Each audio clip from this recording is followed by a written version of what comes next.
papasukin niyo yung anak ko. Abogada siya.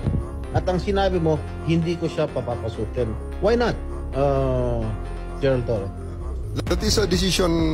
That is a decision. That is my call, sir. That is my decision. Considering that he had already been assisted by 3 lawyers all throughout that time, sir. And gabi na ho yun, sir. The request was made at around mga 9 o'clock na, sir. 11 hours after the first arrest. Tanggalin mo na yung titulo ni Inday Sara. Kalimutan mo na siya na Vice President siya. Grabe naman yung katarungan mo, sir. Hindi mo pinapasok si Inday Sara doon na Silvi, yun ang abogado ni Presidente Duterte na anak niya. Maliban doon sa abogado, anak pa niya talaga. Hindi mo pinapasok dahil yung katarungan mo, yung katwiran mo, gabi na. Gabi na, bakit? Nasaan ka ba nagpunta doon sa bundok? Kasi may momo doon, hindi mo papasukin. Kahit gabi man, kasi yung importanteng bagay na yon na si Duterte, huhulihin si Duterte, papasakayin doon sa aeroplano papunta doon sa Netherlands, tapos hindi mo mapapasok si Sara kasi ang katwiran mo gabi na. Sos marosip naman, kung hindi ka pa naman ungas. Sabihin natin, kung saan mo man ilagay yung katarungan, sabihin natin hindi siya papasukin dahil isa siyang politiko. Pero, kung hindi ka naman na politiko, dapat isipin mo, magkapamilya sila. Pamilya sila. Bigyan mo ng chance, bigyan mo ng authorize bago yung ama niya dalhin. Yung iba nga magpunta sa ibang bansa, mag-abroad, magpaalam pa yung mga magulang yung magpamilya. Diba? So sabihin natin na hindi mo papasukin dahil politiko, i-consider mo yung pagkapamilya nila. O kaya, kung hindi mo i-consider yung pagkapamilya nila dahil maisip mo na abogado siya ni Duterte, i-consider mo yung pagka-vice presidente niya.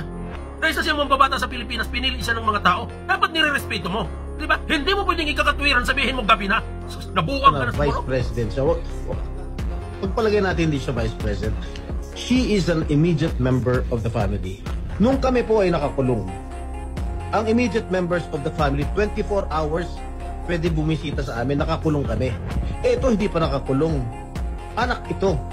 Bakit hindi niyo pinapasok?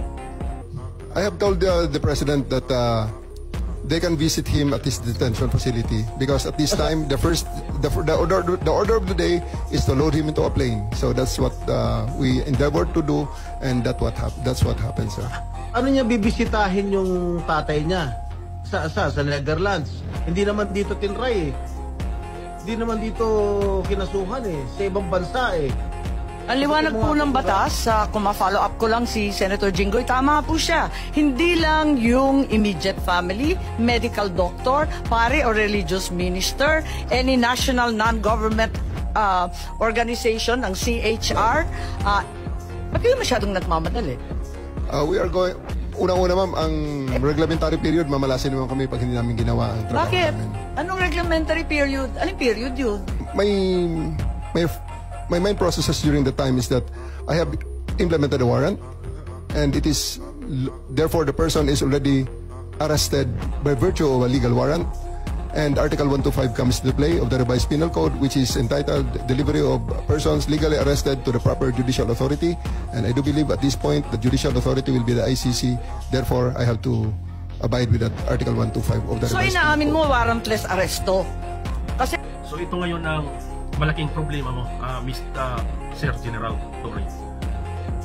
Minamadali mo yung paghuli sa kay Presidente Duterte na samantala, hindi mo sigurado yung warrant o mayroon man o wala.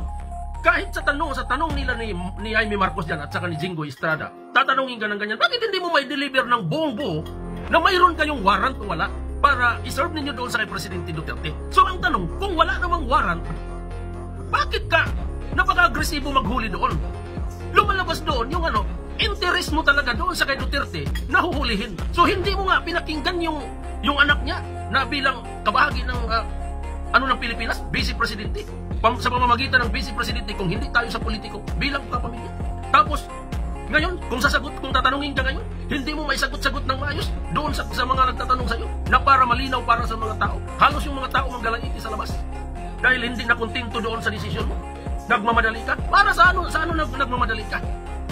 Na samantala, kung ilagay natin sa mismo heart-to-heart ng Pilipino, yung paghuli sa kay Presidente Duterte, this is a politiko assassination. So kung alam mo dapat doon, pinakinggan mo yung mga tao, kasi kayo man mismo yung pulis na kumukontrol doon sa na kayo ang namamagitan doon sa problema, sa hidwaan ng dalawang magkakalaban, na kung ito'y nagiging iringan sa isang politiko o ito'y nararapat na katarungan, at kayo ang magproteksyon sa taong bayan, dapat sa gitna kayo. Kasi yung Article 125 ng RPC does not apply kung may warrant. So inaamin mo walang warrant. At the many stages, ma'am, all the many other, Hindi, among make other up your laws. mind, General Torre.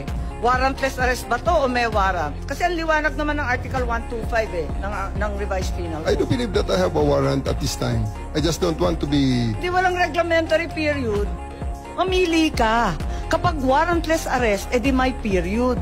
Kapag may warrant, walang period. Just the same, ma'am, I have to deliver Hindi him to the pareho judicial yun, proper authority. kapatid. Ikaw dapat ang magsabi na wag natin hulihin ito kahit may order man, ilinaw natin ito, irespeto natin ito sa ibang mga mambabatas ng Pilipinas. Ano ba lang silbi ng mga ibang mambabatas dyan? Mga senador dyan, sila ni Pongo, sila ni Bato, yun sila dyan nakikita natin na pumipigil, at saka yung mga abogado. Pinapasahuran yan ng taong bayan kung hindi man makapagpigil.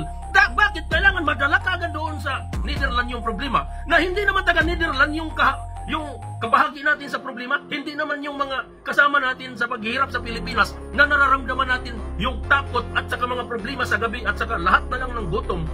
Na bakit sila ang bibigyan natin ng desisyon na kayo ang bahala na wala nga silang alam sa problema natin sa Pilipinas, yung bintahan ng droga?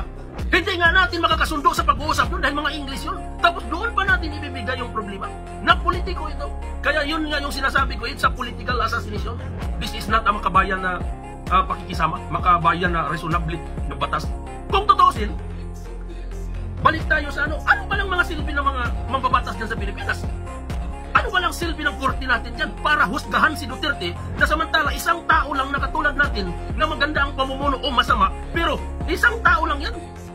Kung magkaroon man yan ng kasalanan na napatunayan natin dyan sa korte na siya yung may kasalanan, mismo tayo kapwa Pilipino ang magbigay sa atin ng parusa kasi tayo yung nakakaramdam ng pagsasapir at saka pagdurusa, hindi yung taga-Netherlands. Mga animal kayo.